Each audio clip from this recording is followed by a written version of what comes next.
Então, a lei do Senhor, os 10 mandamentos. Se você observar, nós colocamos no primeiro domingo, quando falamos sobre o dia do Senhor, está no boletim do dia 5 de janeiro. Nós temos ali uma exposição sobre o dia do Senhor. E se você observar o seu boletim de hoje, tem também a exposição.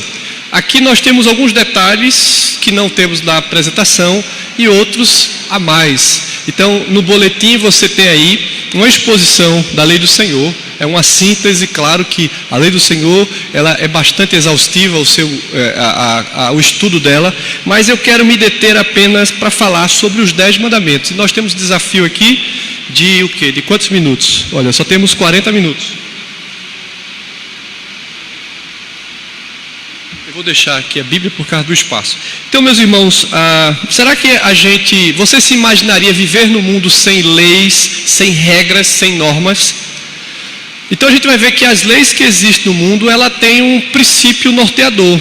De fato, os 10 mandamentos, a lei de Deus é a lei primária, a lei básica chamado dessa lei do Senhor, né? A lei moral de Deus, ela foi estabelecida, né, desde o período mosaico, quando Deus se revela para Moisés lá no Monte Sinai, e Deus fala a sua vontade.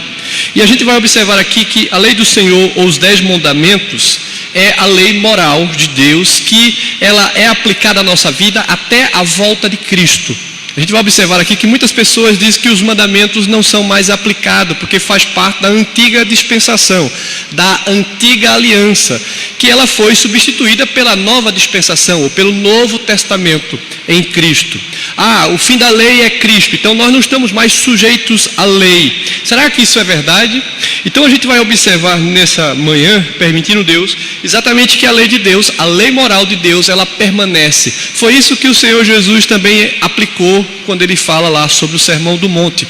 Os apóstolos, os pais da igreja, os reformadores, eles nunca deixaram a lei do Senhor de lado.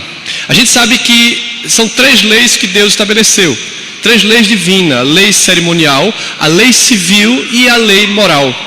A lei cerimonial e a lei civil eram aplicadas diretamente ao povo de Israel. A lei civil era a teocracia de Deus no governo do seu povo, ou seja, teocracia significa Deus, teos de Deus, cracia, né, crato, Deus governando o seu povo. Então, a teocracia, como é que era legislar, como Deus legislava a lei para o seu povo, acerca dos crimes, acerca dos roubos, etc. Então, aquilo era estabelecido para o povo de Israel. Não se aplica aos países, aos povos das nações. E também a lei cerimonial era a lei do qual tipificava, como todas as leis de Deus, tipifica a vinda do Messias. Então a lei cerimonial apresentava tudo aquilo quanto ao culto, quanto ao tabernáculo, quanto aos profetas e sacerdotes. Tudo aquilo que a lei cerimonial fazia era um apontamento do cumprimento das Escrituras em seu Filho Jesus. Então quando Jesus veio até nós não estamos mais sujeitos às cerimônias, né? Aos sacrifícios. Então essa lei cerimonial também era aplicada antes de Cristo no Antigo Testamento. Então a gente vai observar a diferença dessas leis. A lei que permanece até hoje e da qual nós devemos viver por ela é a lei moral, a lei básica que está estabelecida aí nos mandamentos do Senhor. Então observa aí o próximo slide, exatamente o texto de Paulo aos Romanos, quando ele diz: porque, vamos ler juntos?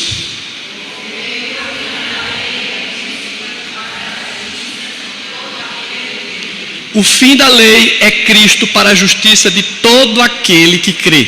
Então, se você pegar esse texto, acompanhando com também o que Paulo escreve aos Romanos, no capítulo 5, ele vai dizer: porque nós somos justificados, pois mediante a fé temos paz com Deus em Cristo. Então, a nossa justiça, a nossa justificação, o mérito de poder dizer que somos salvos, que vamos morar com o Senhor em toda a eternidade, significa que em Cristo, por isso que Paulo diz: o fim da lei é Cristo para a justiça de todo aquele que crer. Então o requisito é crer em quem? Em Cristo. Cristo, aquele que foi enviado da parte de Deus, o ungido de Deus, o Messias. Então a lei já apontava para o Messias. E nós já estamos no tempo da graça, a nova aliança de Deus em seu Filho Jesus. Então a nossa justificação não é pelo cumprimento da lei, porque desde a época de Moisés que Deus estabeleceu a sua lei, não houve um homem sequer que cumprisse a lei. Se alguém dissesse, eu cumpri 9 mandamentos e desobedecesse apenas um, estava desaprovado por Deus. Então a média dos céus, a média da lei é 10, teria que cumprir todos os mandamentos.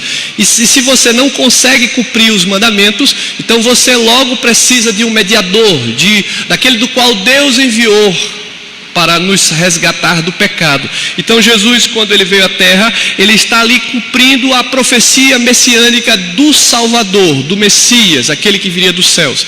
Então a lei, quando o apóstolo Paulo diz que o fim da lei é Cristo, é porque nós não estamos subjugados pela lei. Porque os judeus, alguns que se converteram ao cristianismo em Cristo e outros não, havia os judaizantes que queriam dizer, olha, Cristo não é suficiente para a salvação, é necessário o cumprimento e observação da lei. Então, se Cristo não é suficiente para a salvação, vã foi a morte de Cristo, vã foi o sacrifício do Senhor e vã foi a vinda dele até nós. Então, o sacrifício de Cristo é suficiente para a nossa salvação, para a nossa redenção. Então, é exatamente isso que o apóstolo Paulo está dizendo, que o fim da lei é Cristo para a justiça de todo aquele que crê. Porque pela lei ninguém será justificado, porque nós somos pecadores. E enquanto estivermos nessa natureza pecaminosa, sempre estaremos desobedecendo a Deus em pensamentos, em obras e atitudes. E nós somos salvos. Por isso que Paulo escreve aquele texto muito clássico, que muitos irmãos já conhecem, né? Lá no capítulo 2 de Efésios, é exatamente a prova da graça bendita de Deus na salvação. Pela graça sois salvos mediante o quê? A fé. E isso não vem, é o quê? O dom de Deus. Não de obras. Então, exato. Então, as obras da lei, elas eram um apontamento daquilo que Deus fez de forma plena e perfeita. Porque os sacerdotes ofereciam holocausto, sacrifício imolado, que simbolizava o Cordeiro de Deus que viria ao mundo. Meus irmãos, então o próximo slide diz, a lei expõe e condena os nossos pecados. Porém o Senhor Jesus Cristo, pelo seu sangue expiador, nos perdoa e nos justifica mediante o quê? Veja como a fé é um dos ingredientes mais importantes da vida cristã. Fazer parte de uma igreja aqui na terra, a igreja visível não lhe garante a salvação. Ser batizado não lhe garante a salvação. Ter o seu nome no rol do livro da membresia da igreja não lhe garante a salvação. Não existe doutrina estabelecida pelos homens à luz das escrituras. A gente sabe que toda doutrina ela vem das escrituras sagradas. A doutrina bíblica verdadeira é aquela que emana das escrituras e não da filosofia dos engendros humanos, mas ela tem que ser a exposição fiel da palavra. Então observamos que a lei expõe e condena os nossos pecados, porém o Senhor Jesus Cristo, pelo seu sangue expiador, nos perdoa e nos justifica mediante a fé. Então a fé é algo fundamental na nossa caminhada. Você está na igreja porque você crê em Jesus como seu Salvador.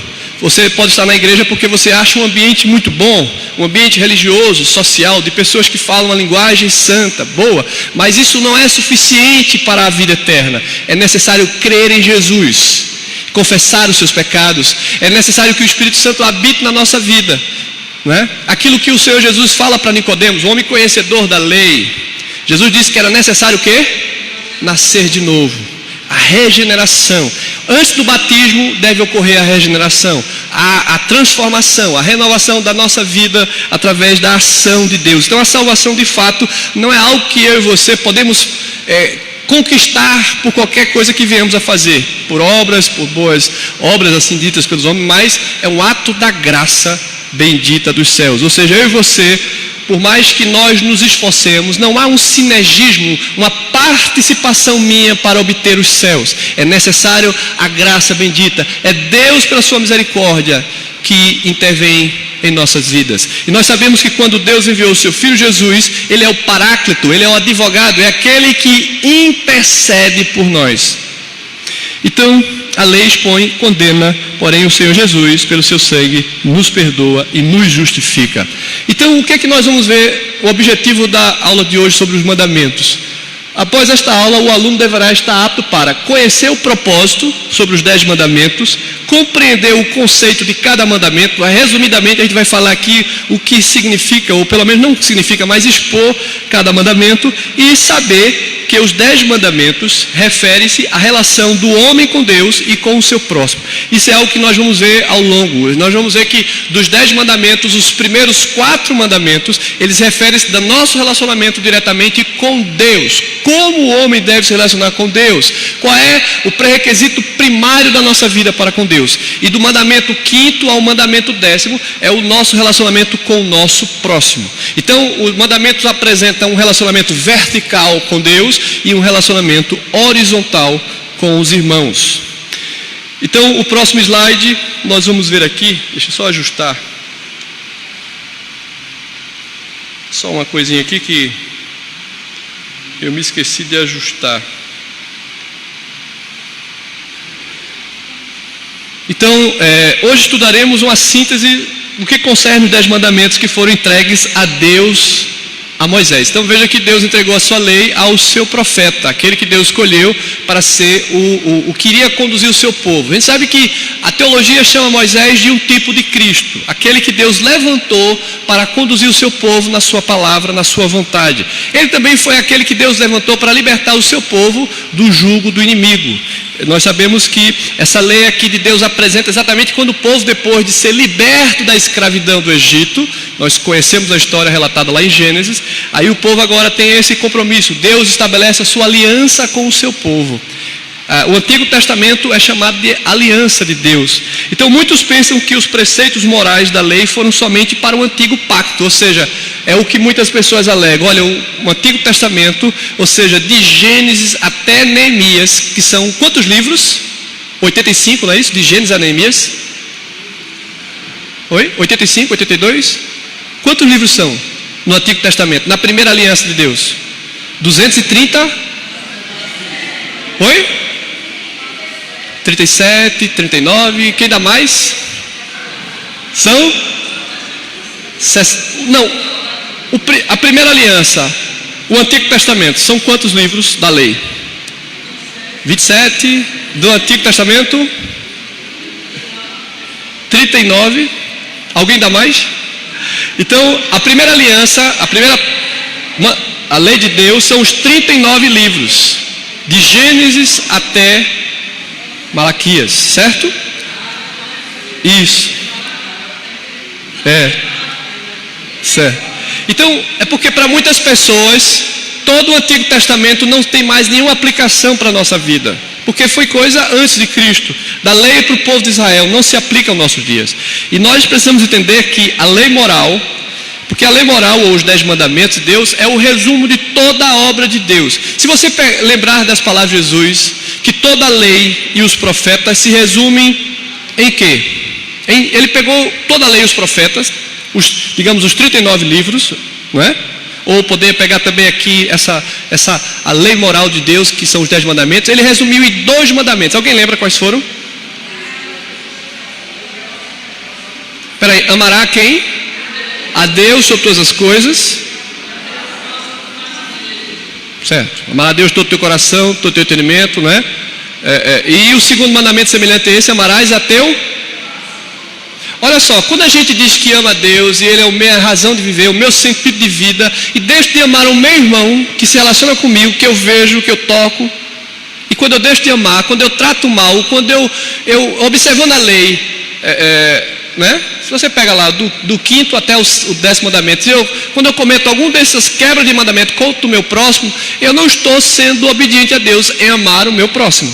Tem muita gente que diz, eu amo ao Senhor de todo o meu coração, e do lado não consegue perdoar o irmão que está andando com você. E aí, João, o apóstolo do amor, nas suas epístolas, João fala o tempo todo sobre o amor.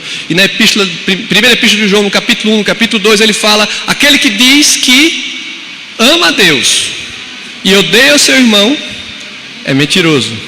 Então ele não conhece a Deus, porque Deus é amor.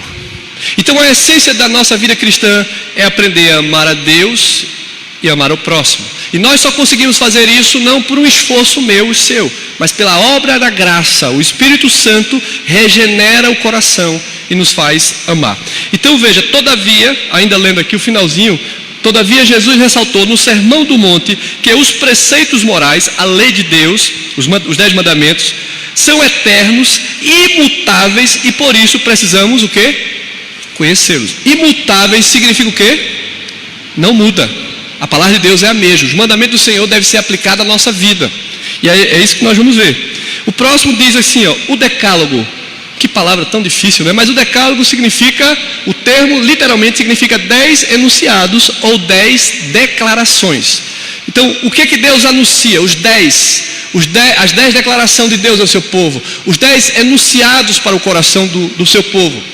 Então está lá em Êxodo 34, Deuteronômio 4:13, ele foi proferido por Deus no Sinai, quando Deus se revela a Moisés e fala para ele a sua lei, mas também escrito por ele nas tábuas de pedra. Então Deus estabeleceu a sua lei, Deus escreveu com o seu próprio dedo a lei e entregou a Moisés. Moisés chega lá com as leis escritas. O decálogo exprime a vontade de Deus em relação ao ser humano. É na verdade um resumo de toda a lei. Então toda a lei e os profetas são resumidas nos 10 mandamentos, não é? Os ensinos da parte de Deus. Então veja, para qual objetivo a lei foi dada por Deus a Israel com os seguintes objetivos. Qual é o propósito da lei? Veja, aqui estamos falando a lei que foi dada ao povo de Deus Israel, mas a gente precisa aplicar a nossa vida. Mas para Israel, para o povo de Deus, foi prover um padrão de justiça. Veja, o povo de Israel está saindo lá da escravidão do Egito, e agora ele estava sendo conduzido por um povo pagão, eles não tinham liberdade para adorar o Senhor, então era uma vida que eles tinham muito restrita. Mas aí o povo está liberto, o povo está caminhando para a terra que Deus prometera. Então Deus provê um padrão de justiça. Depois identifica e expor a malignidade do pecado, ou seja, aquilo que vai na contramão de Deus. Deus espera que o seu povo ande em santidade e revela exatamente isso, a santidade de Deus. Porque o Deus a quem servimos é um Deus santo, é um Deus justo.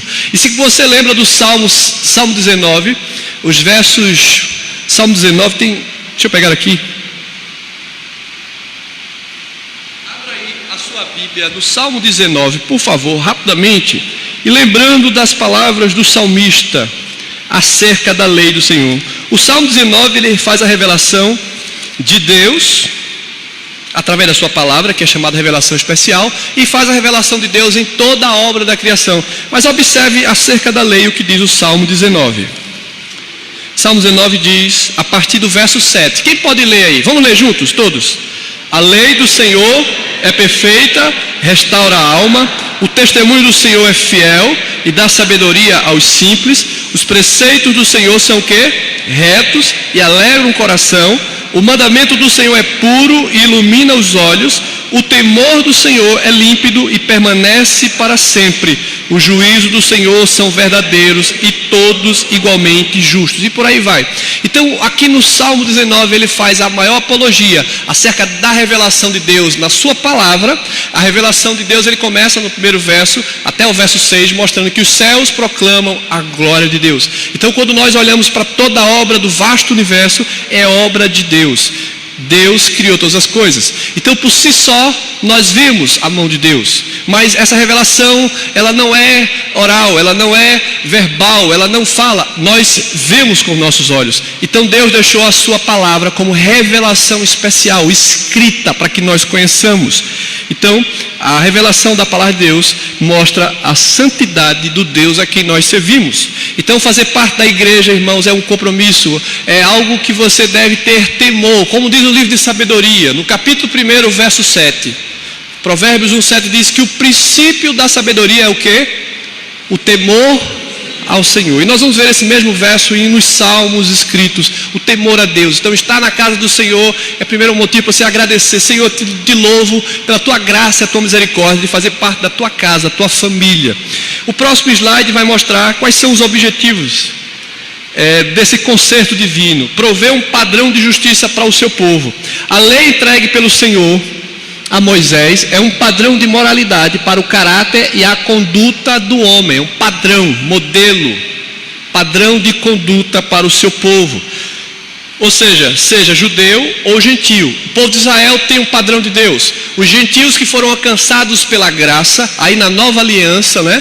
Pedro era o apóstolo dos judeus, o apóstolo Paulo era dos gentios. Só mostrando um exemplo. Então, Deus se revelou a esses homens para que eles pregassem a palavra. A mesma palavra que Deus falou ao seu povo Israel, fala para o seu povo espalhado por toda a terra. Ou seja, a lei de Deus, ela é a expressão da vontade de Deus para a minha vida e para a sua vida. A lei de Deus não pode ficar, não, agora eu vou rasgar esses 39 livros do Antigo Testamento e vou ficar apenas com os 450 do Novo Testamento. Quantos são? 27, né? Tá certo. Então, 27 livros. Então, tem muita gente que já rasgou as escrituras, só ficou com... E tem outros que já rasgaram até...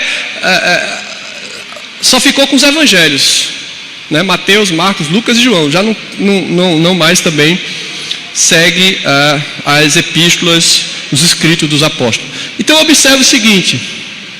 A lei não faz... Aliás, volta aí um pouquinho, por favor, meu irmão. Então, o capítulo de Romanos 7, verso 2 é assim, ó: por conseguinte, a lei é santa e o mandamento santo, justo e bom. Porque não dá para você ler ali no finalzinho, né? Então, a lei é santa. Tem o pessoal tricolor que vai dizer que é santa, não tem nada a ver com Santa Cruz, tá? A lei é santa porque ela vem da graça, do trono de Deus. O nosso Deus é um Deus santo, né? Então, a lei de Deus é santa, é justa, é pura. A lei de Deus é boa. Então, o próximo mandamento vai nos mostrar aqui.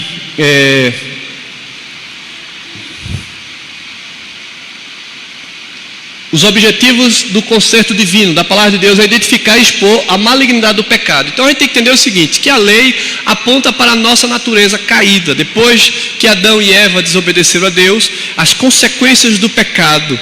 Então aqui, ó, a lei não faz do ser humano um pecador. Não é a lei que lhe transforma no pecador, mas faz com que ele se reconheça como um transgressor. Você depois pode ler Levítico capítulo 4 até o capítulo 7, que você vai verificar a exposição. Ou seja, a lei aponta para a nossa natureza caída. Em Romanos, o apóstolo Paulo também, ele mostra no capítulo 3, verso 20, que pela lei vem um conhecimento, eu acho que aqui é o capítulo 7. Pela lei vem um conhecimento do pecado, ou seja, o conhecimento pleno da transgressão. A gente coloca muito apontamento aqui da epístola de Paulo aos Romanos, como já diz os grandes reformadores, que Romanos é como que o apóstolo Paulo, iluminado por Deus, pela graça bendita do Pai, é como se ele fizesse, em toda a epístola aos Romanos, é como que fosse uma síntese de toda a vontade e lei do Senhor. A epístola de Romanos é a epístola mais rica doutrinariamente falando, né? Martinho Lutero dizia que quem puder fazer um exame exaustivo desse livro de Romanos vai ter a compreensão das escrituras de forma clara. A mesma coisa da epístola de Efésios. Então existem alguns livros que o apóstolo Paulo escreve, que ele era um conhecedor da palavra de Deus e um homem inspirado, do qual nos traz essa verdade. Então, pela lei veio um conhecimento do pecado. Se não houvesse lei, nós não conheceríamos acerca da vontade de Deus. Então o próximo slide vai mostrar aquilo que eu rapidamente falei no início. Temos aqui os 10 mandamentos, 1, 2, 3, 4, 5 a 10. Então do seu lado, aí do meu lado aqui direito, né? Do lado de cá, eu acho que vocês estão aqui, né? Do seu lado esquerdo, tem aí a relação do homem com Deus, os primeiros 4 mandamentos. Essa relação do homem com Deus, você vai observar. Deixa a sua Bíblia aberta aí no livro de Êxodo 20, para que a gente possa exatamente observar que relação é essa do homem com Deus. Então, observa aqui o seguinte. A gente vai elencar todos os mandamentos, mas se você observar do verso 3, do capítulo 20 de Êxodo, não é? Do verso 3 até o verso de número 11, são os 4 mandamentos que se referem ao relacionamento do homem para com Deus, certo? Aí tem o mandamento 1, não terás outros deuses diante de mim. O mandamento 2, não farás para ti imagem de escultura. O mandamento 3, não tomarás o nome do teu Deus em vão. E o mandamento 4, lembra-te do dia de sábado para o santificar. No primeiro domingo a gente falou que o dia de sábado, o sábado cristão é o domingo, é o dia do Senhor, não é? Ele foi substituído exatamente porque, inclusive no boletim, eu trouxe aqui, eu pedi até para a Karine separar, no boletim do primeiro domingo a gente colocou assim, ó, o sábado judaico foi substituído pelo domingo, que é chamado o dia do Senhor. O sábado marca o fim da obra da criação. Lembra que Deus criou todas as coisas, e quantos dias Deus criou tudo que existe? 6 dias, e no 7º ele descansou. É o dia de santificação, de consagração. Esse descanso não é aplicado a Deus, como se Deus estivesse cansado, mas se aplica à nossa vida. É um dia que o Senhor separou para que eu e você pudéssemos consagrar a Ele. É o dia do Senhor para adoração, para serviços espirituais. Então, o dia do Senhor não é o dia para ir à praia, para ir ao cinema, não é o dia para fazer feira, né? Por mais que a gente tenha inúmeras situações para explicar, mas a gente tem que evitar, né? Senão a gente está descumprindo.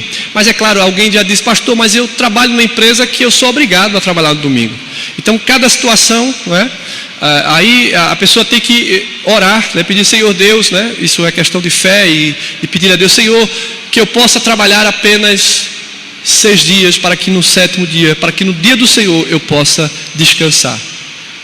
Então, eu me lembro que quando eu comecei, eu fazia estágio, e aí depois eu fui procurar o primeiro emprego. Não é bom a gente falar de si mesmo, mas eu orava a Deus, porque um dos empregos que eu fui, era até na Caixa Econômica na época, fazer lá uma entrevista, e depois de todo o teste, aí fica aquele serviço de entrevista, tal, e uma das perguntas lá, era, você está pronto para trabalhar aos domingos? Aí eu disse, domingo eu não trabalho, é o dia do Senhor, eu tenho que estar na igreja. Falei com minhas palavras assim, né? Eu não posso não, é pecado. E aí, beleza. E a moça, atendente, quando eu fui pegar o resultado, ela era da Assembleia. Ela disse, Leonardo, você devia ter dito que trabalhava. Mas por quê? Porque a Caixa Econômica não trabalha aos domingos, aquilo é apenas um teste. Aí eu disse, mas eu não sabia. Pois é, mas Deus vai lhe conceder um trabalho. Aí eu perdi esse emprego. Mas assim, Deus nunca deixou de me dar. Aí eu perdi da Caixa Econômica e fui trabalhar na época, o estágio foi no tribunal, né? Foi na 7ª região. Então eu fui trabalhar num lugar ainda melhor do que a Caixa Econômica. Eu fui trabalhar lá perto de juízes, advogados e tal. Então, mas vejam, Deus espera que a gente ande sempre com fé. Então esses primeiros 4 mandamentos significam a relação do homem com Deus. Por isso que eu coloquei aqui Mateus 22:37, está lá, dá para você ver.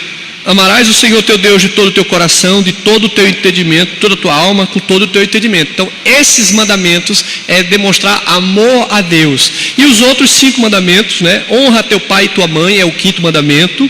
Não matarás, é o 6º. Não adulterarás, é o 7º. Não furtarás, o 8º. Não darás falso testemunho e não cobiçarás, o 10º. Então, aqui é a relação direta com o nosso semelhante.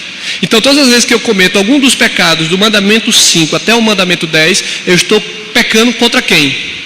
Contra o meu próximo. E quando eu desobedeço um dos primeiros 4 mandamentos, eu estou pecando contra Deus. Então, a semelhança do resumo de Jesus, veja, amarás o Senhor teu Deus de todo o teu coração, é um cumprimento dos 4 primeiros mandamentos. E amarás o teu próximo como a ti mesmo, é os mandamentos 5, 6, 7, 8, 9 e 10. Então, eu não posso deixar de cumprir a lei do Senhor. Eu tenho que conhecê-la, guardá-la em meu coração e viver por meio dela. Porque essa é a vontade de Deus. Então, você ser presbiteriano, batista, assembleano, isso não significa nada. Mas ser obediente à palavra do Senhor.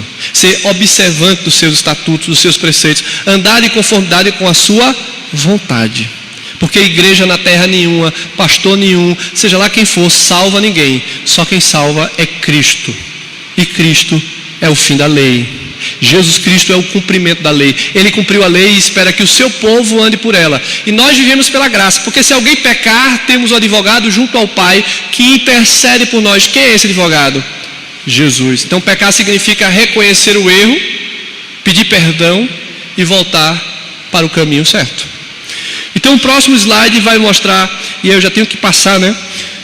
Aqui eu já falei disso aqui para vocês sobre as leis. Então existe lei civil e a lei cerimonial e a lei civil, que essas leis se aplicam ao povo de Israel, se aplicava. Os preceitos civis e cerimoniais do Antigo Testamento que regiam o culto e a vida social de Israel já não são obrigatórios para o crente no Novo Testamento. Então, se alguém disser que você tem que fazer sacrifícios, que você tem que fazer, ou seja, cumpridor fiel, aí é o legalista, né? Olha, você vai para o inferno. Então, tem muita gente que diz que você perde a salvação porque você cometeu algum desses deslizes do mandamento. Então, você precisa estar, né? Então, a gente sabe que nós vivemos pela graça, somos salvos pela graça. E aí, as leis civis e cerimoniais eram aplicadas, né, para o povo de Israel. Interessante que a gente colocou aqui que a lei cerimonial, rica em detalhes, seu objetivo era regular a prática dos sacrifícios e do cuidado do templo. Né? Tem muita gente dizendo que é levita, né? Levita não é a pessoa que canta, a gente sempre traz porque aqui quem cuidava do templo eram os levitas. Então, levitas eram praticamente os diáconos. Eles tinham que deixar o templo limpo. O sacerdote pegava o cordeiro, imolava, derramava, aspergia o seu sangue, e os levitas vinham para limpar. Existiam vários turnos de levitas, e levitas era da tribo de Levi, eram um grupo separados, consagrados para aquele ofício. E uma das coisas também que os levitas faziam era entoar, cantar salmos metrificados. Então o levita tem que cantar salmos, e não mais do que isso, né? Então não existe mais a tribo de Levi, não existe mais os levitas, que era aqueles que preparavam o templo para os sacrifícios. O sacrifício já foi feito. Cristo é o sumo sacerdote, porque ele tanto era aquele que fazia o sacrifício, como ele era o próprio sacrifício. Então, o que existe hoje é um povo de Deus, o sacerdócio universal. Todos nós adoramos ao Senhor. Então, quem canta hoje são os irmãos de Deus. Então, não existe uma elite de pessoas chamada levitas, não existe pessoas sacerdotes. Cristo é o sumo sacerdote.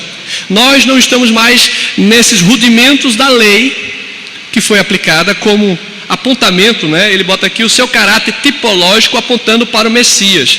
E a sua vigência limitou-se à vinda do nosso Senhor. Então, depois que Jesus veio ao mundo, ele cumpriu toda a demanda da lei, ele foi o próprio sacrifício, ele foi aquele que se ofereceu. Então, não há necessidade mais de sacerdotes.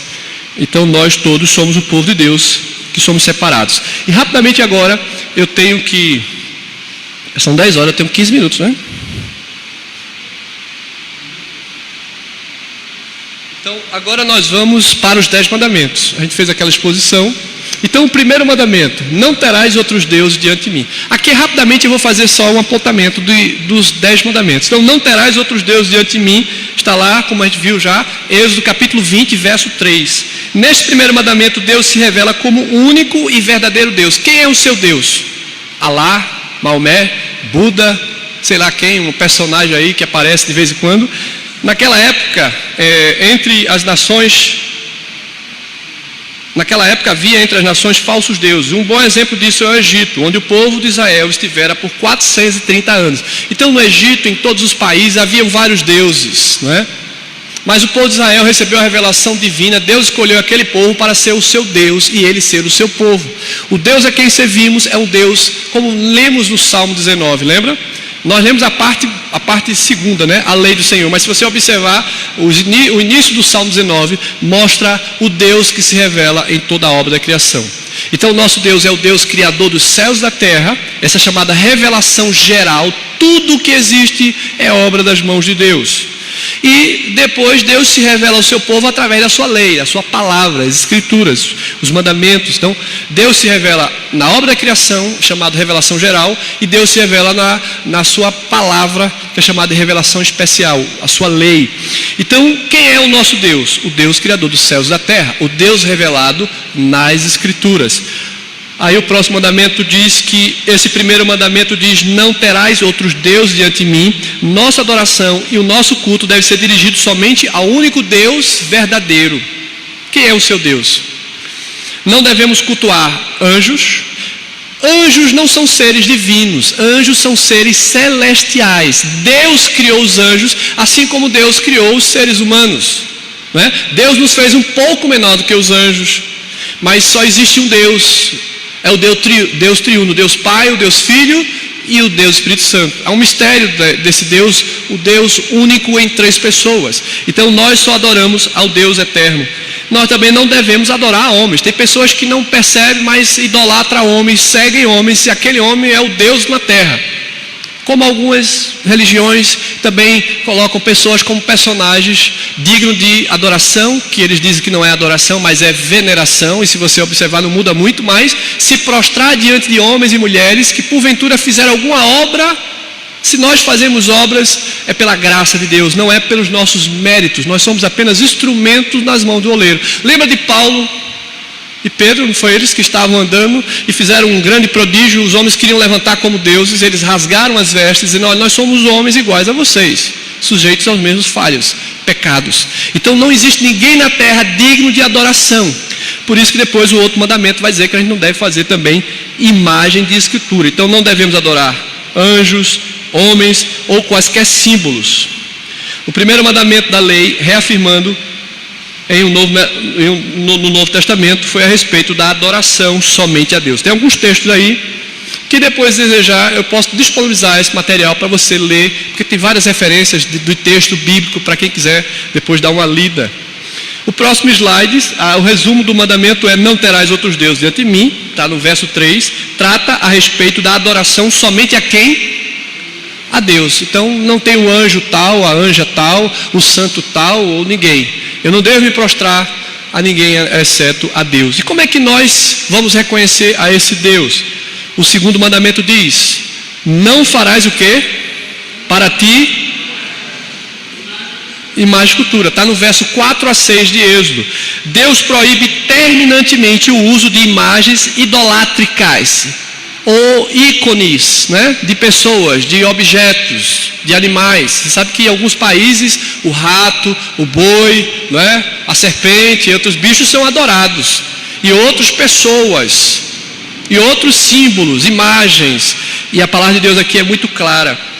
Deus é espírito, disse Jesus, e importa que os seus adoradores o adorem em espírito e em verdade. Aquele texto que Jesus se encontra com a mulher samaritana, os samaritanos conheciam uma parte da lei, só cria no Pentateuco, mas eles estavam aguardando a vinda do Messias. Era um povo de Israel separado, né? Era misturado.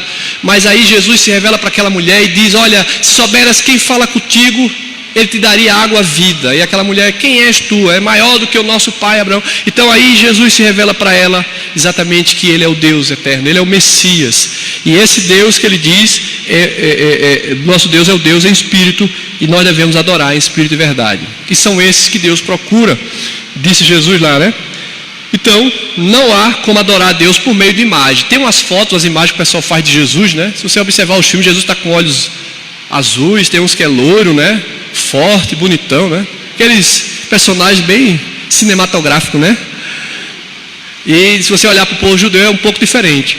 Mas não tinha máquina de fotografia na época, nem... Então, nós adoramos o Deus revelado na Escritura. Quem adorar a Deus por meio de imagens visíveis, aí a gente põe aqui com uma falta de fé, né? Tem um texto de Paulo lá em Colossenses que fala sobre isso. É abominação ao Senhor a idolatria, ou seja, ter ídolos e ser idólatra, né? Perdão. Não farás para ti imagem de escultura. Para o crente, um ídolo é tudo o que ocupa o primeiro lugar em sua vida, em seu coração, em seu tempo, em sua vida. Às vezes um cantor gospel, ou até um cantor que não seja cristão, secular, tem gente que, esse cantor aqui é uma bênção, é uma maravilha da minha vida. Ou um pregador, ou um que se diz apóstolo, ou um profeta. As pessoas o idolatram tanto que se ele não estiver aqui, eu não creio mais. E tem gente que perde a fé quando uma pessoa dessa cai em um pecado, porque a sua fé está colocada no braço do homem, que não passa de pó, que não passe de uma névoa que se dissipa. Quem é um homem para que te lembres?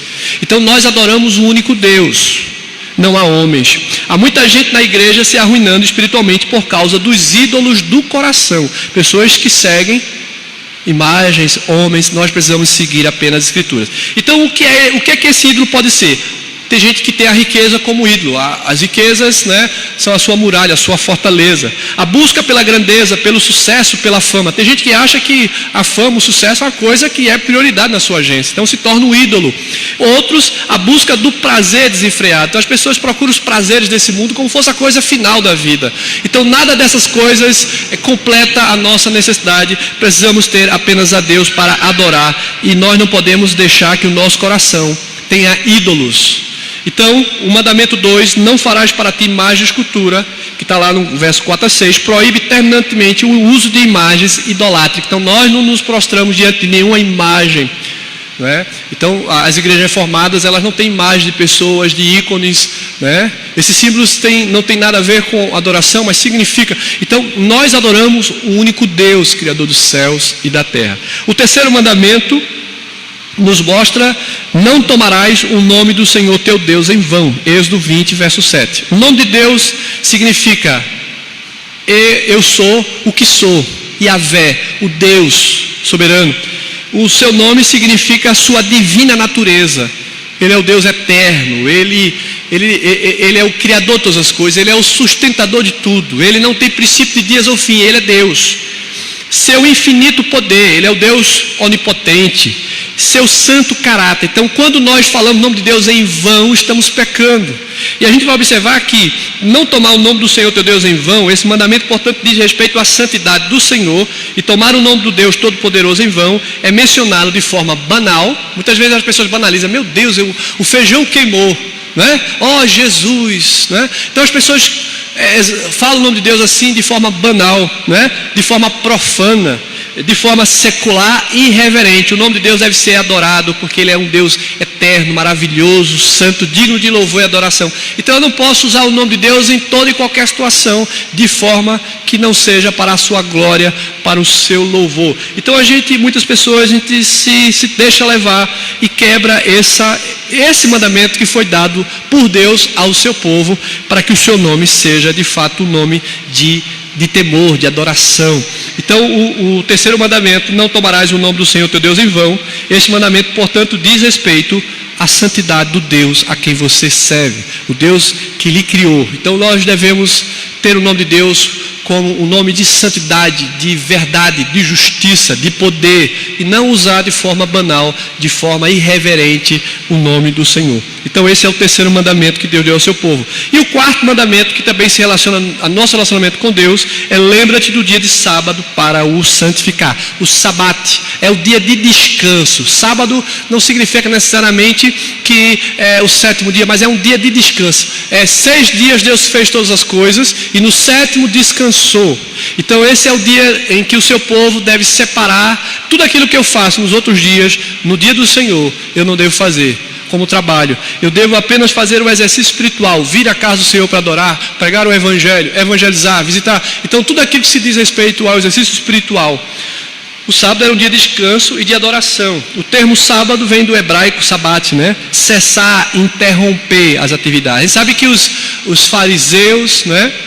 Na verdade, os fariseus de acordo com os escribas pegavam a lei e criavam normas cansadíssimas. Nós sabemos que para o judeu, esse cessar significa não fazer nada. Você não podia carregar um limão na sua mão porque estaria trabalhando. Você não poderia levar nada com peso. Você não poderia socorrer uma pessoa. Então, a análise dos escribas e da interpretação dos fariseus, eles na verdade colocavam cargas sobre a interpretação deles sobre a lei. Era demasiadamente absurda. E não foi nada disso que o Senhor assim descreveu. Mas é um dia para adoração. De fato, a gente não deve se livrar de todas as atividades que a gente faz nos outros dias para adorar o Senhor. Também não podemos usar o domingo como dia de descanso para o lazer. É para adorar a Deus. Então tem gente que vai para um clube no domingo, vai a uma praia, então quando você faz isso, você não está adorando a Deus, você não está santificando o sábado, você está usando para o seu deleite. Lembra o dia de sábado para o santificar. O sábado assinala a Israel como povo especial de Deus. Para nós, o princípio que permanece é um dia de descanso na semana, o dia do Senhor. Tem uma referência aí de Marcos que é interessante depois os irmãos dar uma olhada. Então nós cristãos observamos o domingo como dia do Senhor, pois Cristo ressuscitou no primeiro dia da semana. Então, Deus criou todas as coisas, não é? Aquilo que a gente falou aqui, uma nota que colocamos, exatamente que em 6 dias Deus criou todas as coisas. Ali era o princípio para o seu povo observar e conhecer a Deus. E agora no primeiro dia da semana, o Filho de Deus que veio ao mundo, ele morreu na sexta, ele passou sexta, sábado, no primeiro dia da semana ressuscitou. E esse agora é o dia mais importante, porque o Senhor Jesus cumpriu e satisfez todas as demandas da lei.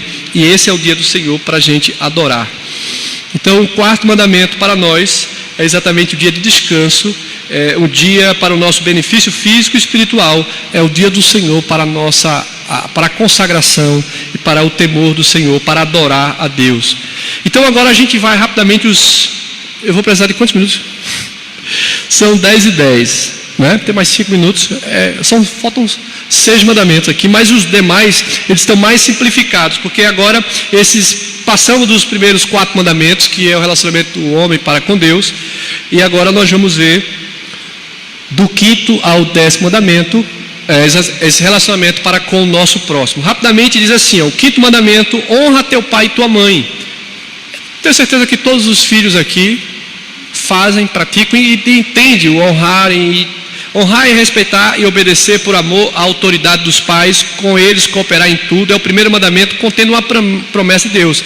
A promessa de Deus é que aquele que honrar o seu pai e sua mãe, os seus dias se prolongarão, como uma bendita graça de Deus, uma bem-aventurança de Deus, não é? Então, honrar pai e mãe é cuidar deles, é ser zeloso deles, é respeitá-los. Quando eles chegarem à velhice, não é colocar os seus pais dentro de um local onde desconhecidos não vão tratá-lo com amor, com cuidado. Então, honrar significa o cuidado. Assim como nossos pais cuidaram de nós devemos cuidar, honrar, respeitar e amar aos pais. Então, honrar pai e mãe, o objetivo é respeitar, obedecer por amor à autoridade dos pais e com eles cooperarem em tudo. Então, honrar pai e mãe é um mandamento de Deus, e com a promessa de vida longa para aqueles que observarem assim. Então, temos que amar os nossos pais. O 6º mandamento: não matarás. Todos os irmãos conhecem muito bem sobre não matar, né? Então, aqui, no original, o termo raçá equivale a matar o ser humano de modo doloso, premeditado e planejado. É o que nós conhecemos como homicídio, né? Como tirar a vida do seu próximo. Esse mandamento ressalta a sacralidade da vida humana como dádiva de Deus. Eu e você, nós não temos direito de tirar a vida do nosso próximo. Isso é um mandamento de Deus: não matarás, não é? Às vezes a pessoa mata com ódio, com a inveja, com o descumprimento dos mandamentos, né? Quando a gente cria um ódio, uma barreira de inimizade, isso também é condenado por Deus. Então, não matarás ressalta a sacralidade, o sacramento, uma vida santa, piedosa, da vida humana como dádiva de Deus. Então, a pessoa que tira a sua própria vida, algumas pessoas perguntam: essas pessoas vão para o céu, essas pessoas vão para o inferno? Porque elas tiraram a vida, elas estão matando a si próprio. Então, nós não temos direito de tirar a vida do próximo, muito menos a nossa vida. Deus deu, Deus o tomou, bendito seja o nome de Deus. Então, Deus é o Senhor da nossa vida. Só Ele pode tirar a vida. Então, todas as vezes que a pessoa tira a vida do seu próximo, a sua vida está descumprindo a lei do Senhor. O 7º mandamento: não adulterarás. Esse mandamento do Senhor está vinculado à sacralidade, pureza e respeito absoluto ao sexo, ao matrimônio e à família. Eu me lembro quando eu estava lá em Patrocínio, em Minas Gerais, um curso que eu fiz lá, o reverendo Roberto Brasileiro, ele foi um dos professores, e ele tratando disse que um dos motivos que mais faz com que crentes se desviem ou caiam em pecado é o pecado do dinheiro e do sexo, né? Então, a palavra de Deus diz que, veja o cuidado, não adulterarás, né? O adultério é um ato sexual ilícito e pecaminoso de um cônjuge com outra pessoa, estranha a um casamento. Interessante que essa imagem eu achei engraçada, porque ali tem um casal namorando e ao lado tem uma mocinha e o rapaz segurando a mão da outra moça enquanto ele beija a sua própria namorada, ou a sua esposa, né? Deve ser ali. Então, ali mostrando a infidelidade. Então, o cuidado, o zelo. O que é a infidelidade ou o pecado? A gente não incorrer nisso. É ter uma vida santa. É uma vida de negação a si mesmo. É a idolatria. A idolatria, ela vai para muitas coisas. Uma delas é exatamente aquilo, a área sexual. Então, o apóstolo Paulo, escrevendo ao jovem pastor Timóteo, isso é algo que deve ser cuidadoso para cada um de nós, porque aquele está em pé, cuidado para que não caia. O apóstolo Paulo diz, em uma das suas... São 5 pontos em que Paulo fala a Timóteo para ter cuidado, e o 5º ponto, quando ele diz, torna-te padrão dos fiéis, lá no finalzinho ele diz, torna-te padrão dos fiéis na pureza, nas relações. Ou seja, olhe as suas irmãs, Timóteo, olhe as servas de Deus como sua própria irmã em Cristo. Então, o amor fraternal, o apóstolo Paulo está fazendo ali, olhe, você tem que ter amor fraternal para com todas as irmãs. A mesma coisa as irmãs com os seus irmãos. Então, amor fraterno. Então, o 7º mandamento diz, não adulterarás, como aquilo que Deus preza do seu povo. condenava a prática do ato, no Novo Testamento vai além, condena os motivos ocultos do coração. Eu me lembro que quando Jesus diz aquele que apenas com o olhar desejou, já adulterou. Aí um dos apóstolos disse, assim quem poderá ser salvo, né? Aí Jesus diz, ao homem é impossível, mas a Deus tudo é possível. Então nós somos salvos pela graça, porque nós pecamos no pensamento, no olhar, né? Eu me lembro que eu estava uma vez aqui com o pastor Augusto, lá na primeira igreja, faz tempo, antes dele ser pastor, estava eu, ele e outro irmão conversando. Aí uma irmã estava assim, o pastor falando, e o pastor Augusto, numa das instruções, diz, hoje as moças estão usando saia, mini saia e pra que saia? E falando desses comentários, né? E aí o irmão disse, pastor, quando terminou o culto lá, a gente sentado conversando, aí passou a moça, aí o irmão, pastor, olha só, que o senhor acabou de falar, e aí meu irmão não olha para trás, aí o irmão ficou olhando e falando.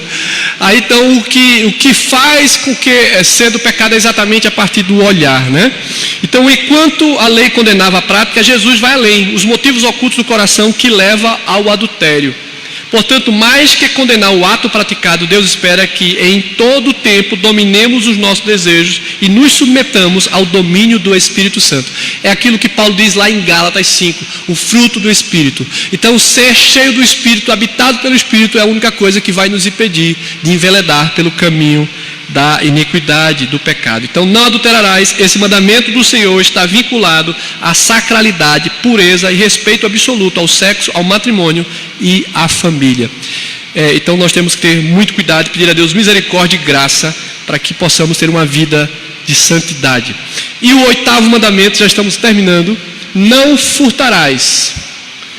Furtar é apoderar-se, ocultar-se ou disfarçadamente daquilo que pertence. Aqui é muito conhecido dos irmãos, então diferente de roubar, furtar é subtrair aquilo que não pertence. É aquilo que diz, olha, achado não é roubado. Você está aqui na igreja, achou uma carteira, bem, eu achei, é minha, boto no bolso, tiro tudo que tem interesse e deixo lá os documentos. Será que isso é certo? Então não é. Então furtar é subtrair aquilo. Não sabe de quem é. Você já deve ter visto uma reportagem de um homem que achou numa maleta, não sei quantos, parece que foi, não sei quantos mil, 150 ou 200 mil. Ele olhou, eita, coisa boa, mas ele não ficou para ele. Ele foi lá, entregou lá no departamento, olha, eu achei esse dinheiro aqui, e ele registrou o protocolo que tinha entregue. E aquele caso se tornou notícia, depois a pessoa achou, deu uma recompensa, mas veja, quantas pessoas ainda fazem isso, né? Então, não furtarás é um mandamento, isso abrange a toda forma de desonestidade, de mentira, de ocultação por palavra, por atos. É preciso respeitar os bens dos outros, ter honestidade, pureza. Então, esse mandamento, furtar, é apoderar-se ou ocultar disfarçadamente daquilo que pertence. Veja, você pode até enganar alguns, e a muitos, mas quem poderá esconder-se de Deus que vê todas as coisas? O Salmo 139 diz, Deus é o Deus onisciente que sabe de tudo. Não adianta você dar a sua oferta no altar, estar em congraçamento, como que estivesse em comunhão, tendo a vida daquilo que a palavra de Deus condena. Então nós precisamos pedir a Deus que nos ajude para vivermos uma vida aprovada. O nono mandamento, o próximo slide, não dirás falso testemunho contra o teu próximo. Veja que aqui todos esses mandamentos, do 5º ao 10º, referem-se ao nosso irmão semelhante. Esse mandamento do Senhor trata da nossa honestidade e sinceridade, do uso da palavra em relação aos outros. Falso testemunho é falar mal dos outros, acusar e culpar injustamente, difamar, caluniar, mentir. Tem um texto de Provérbios, eu não sei se é o capítulo 7 de Provérbios, agora eu me esqueço, mas diz assim que 6 coisas o Senhor odeia, e a 7ª ele abomina: a falsa testemunha, né? Aquele que calunia. Então Deus abomina ao caluniador, ao que dá falso testemunho contra o seu próximo. Não dirás falso testemunho. Esse mandamento do Senhor trata da nossa honestidade, sinceridade no uso da palavra em relação aos outros. Então você nunca pode dar um falso testemunho, você não pode, ludibriar as pessoas, enganar as pessoas, ou falar mal de quem quer que seja. Mas você deve ser sempre sim, sim, não, não. É a palavra do Senhor. O certo é o certo e o errado é errado. Então, e o 10º mandamento e o último, os irmãos já estão orando para que eu termine aqui. Não cobiçarás. Êxodo 20, verso 17. Esse mandamento é o respeito ético a tudo que pertence aos outros. Não cobiçarás. Isso abrange o controle e o domínio dos apetites da alma, dos impulsos, desejos e da vontade do crente. Cobiçar é querer o que pertence a alguém, é querer as coisas dos outros. Aquilo que alguém já disse, a grama do meu vizinho é sempre mais verde que a minha. A casa do meu irmão, puxa, ela é bonita. Por que a minha não pode ser assim? Porque a esposa do meu vizinho é mais bonita que a minha. Os filhos são mais fortes. Então, cobiçar é você permitir que você não seja grato a Deus por tudo quanto Deus tem. E o inimigo das nossas almas sempre vai nos tentar a buscar ter outras coisas das quais muitas vezes nós não precisamos. Então, não cobiçarás é o mandamento do Senhor. Esse mandamento é respeito ético a tudo que pertence aos outros. Então, meus irmãos, aqui foi de forma resumida, sintética dos mandamentos. A gente fez uma exposição no início acerca do todo, mas o próximo slide aí, o outro. Os últimos 6 mandamentos, do 5º ao 10º mandamento, o decálogo, apresenta leis que tratam da relação do homem com o próximo. Então nós vimos aqui. E agora, finalizando, a lei expõe e condena os nossos pecados. Porém, o Senhor Jesus Cristo, pelo seu sangue expiador, nos perdoa e nos justifica mediante a fé. Então, meus irmãos, nós somos agraciados por Deus pela sua misericórdia. A misericórdia do Senhor é a causa de não sermos consumidos. Então, se você está na casa do Senhor para adorar, conhecer a sua lei, viver por ela e suplicar a Ele misericórdia, porque somos pecadores. E se não for a graça de Deus, o que seria de cada um de nós? Então, precisamos conhecer a palavra, a lei do Senhor, porque essa é a sua vontade expressa para que vivamos por ela e nos alegremos nela. Que Deus abençoe, amado.